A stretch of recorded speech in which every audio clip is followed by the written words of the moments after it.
మరి మన కోసం పాలమూరు రంగారెడ్డి ఎత్తిపోతల పథకాన్ని తలపెడితే 90% పనులు పూర్తి చేసి మీ నార్లాపూర్ కాడికే వచ్చి ఒక పంపు కూడా ఆన్ చేసి నీళ్లను కృష్ణా నీళ్లను ఆ ప్రాంతానికి చూపెడితే 2 ఏళ్ళు అయిపోయింది రేవంత్ రెడ్డి గారు వచ్చి.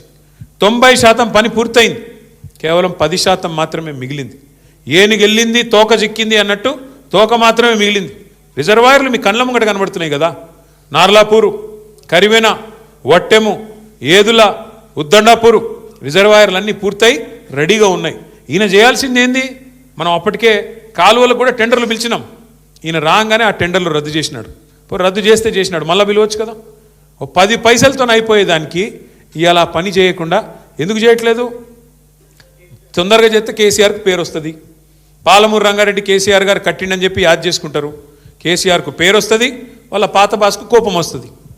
వాళ్ళ పాత బాస్ ఎవరో తెలుసు కదా మీకు. ఆయన కోపం వస్తుంది, నువ్వు మా నీళ్ళు ఎట్లా తీసుకుపోతారా, నువ్వు మా చెంచగాడు లెక్క ఉండాలి కానీ పెద్దోళ్ళలాగా యాక్టింగ్ చేస్తున్నావేంది, ఆయన కోపం వచ్చి ఊరుకుంటాడా?